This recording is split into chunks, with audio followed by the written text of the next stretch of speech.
a vida na primeira infância, assim, primeira série, prézinho, você está descobrindo a vida. E a vida que se apresentava para mim era uma vida muito miserável, né? Sem amigos, bullying. Depois do desenho, depois daquele desenho, as coisas se modificaram. A vida começou a se apresentar de uma outra maneira. Existia uma possibilidade de outra vida, outro tipo de vida. Escrito a lápis, Faber-Castell apresenta Um Desenho, Uma História, com Bruno Moraes, produtor musical. Andar um pouco mais Sentado com à as mesa, Bruno meninas, desenha. Por eu ser um pouco mais delicado, tinha uma coisa das pessoas começarem a apontar para minha sexualidade num momento em que eu não pensava sobre isso. E aí o desenho foi um... Estala o dedo. Sabe, o desenho deu um clique, porque eu vi que aquilo se comunicava com as pessoas. Uma certa chave para uma certa liberação social, assim, para uma coisa de eu conseguir finalmente ter amigos e ter uma turma. Desenho da maçã colorida. O desenho é uma maçã. Na segunda série, eu me lembro que eu tinha ganhado uma caixa de lápis de cor da minha tia, uma tia que tinha mais grana, assim, me deu uma caixa de lápis. A gente não tinha grana para comprar uma de 24 cores, então eu tinha no máximo 12. Primeira aula de educação artística e a professora deu uma tarefa que era desenhem uma maçã. Eu peguei a caixa de lápis de cor, quando eu vi eu tinha usado praticamente todas as cores da caixa, assim, numa única maçã. Bruno olha o caderno de desenhos. A minha maçã tinha profundidade, tinha sombreado, ela estava em cima de uma estrutura. E ela ficou muito impressionada, mostrou o desenho assim para todo mundo e falou que ela nunca tinha visto alguém da minha idade desenhar daquele jeito e tal. Chamou a minha mãe na escola para oferecer um curso para mim, porque a mãe dela era professora de pintura a óleo, de artes plásticas e tal. Então eu ganhei uma bolsa integral dessa professora. Eu comecei a ter um status assim na escola, tipo, aquele cara desenha, aquele cara é artista. Então aquilo mexeu muito comigo, modificou um pouco as coisas assim, sabe?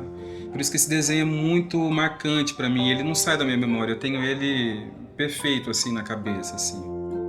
Eu não tenho mais ele, o desenho eu provavelmente devo ter recortado ele colado na parede em algum momento, mas eu não tenho mais, mas eu tenho o mesmo caderno assim, que os desenhos seguintes seguiam a mesma linha. Bruno mostra o desenho de um cacho de uvas. A Feira de Ciências acontecia mais pro final do ano. Provavelmente eu seria preterido, então era sempre a mesma história e era desgastante, né? Então eu já estava com medo ali da Feira de Ciências. Então eu lembro disso também, que algum professor teve essa ideia. Falou, por que você não expõe esses desenhos todos numa sala? A gente separa uma sala para você. Desenhos de nariz e boca de uma mulher. Eu fui muito louco, porque as pessoas tinham cantinhos para mostrar os seus experimentos. E o meu experimento era uma sala de aula inteira. Então o poder da arte foi se mostrando para mim, né?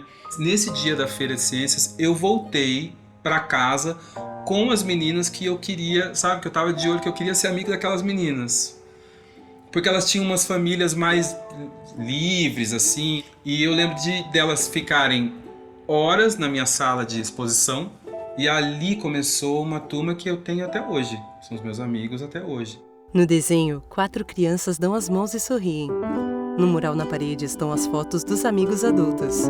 E eu comecei a estudar mais sobre a vida dos artistas, me interessar, revista, música, artes plásticas, teatro. E também a coisa de desenvolver essa coisa de ouvir músicas raras, coisas diferentes, filmes. Vinha muito também dessa turma que era mais bem informada do que a maioria, né? Eu acho que ali eu vi uma coisa, eu me identifiquei com aquilo, com a sensação que um desenho podia causar.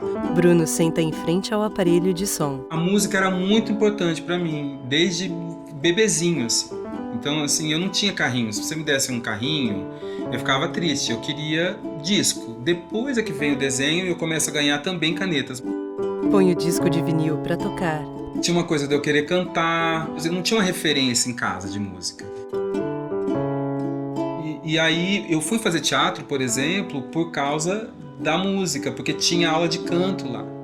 E era de graça, e não tinha aula de canto em Londrina, era um canto lírico, caríssimo, só quem tinha muita grana fazia. Hoje em dia eu desenho muito conversando, compondo. Muitas das músicas que eu fiz desenhando alguma coisa.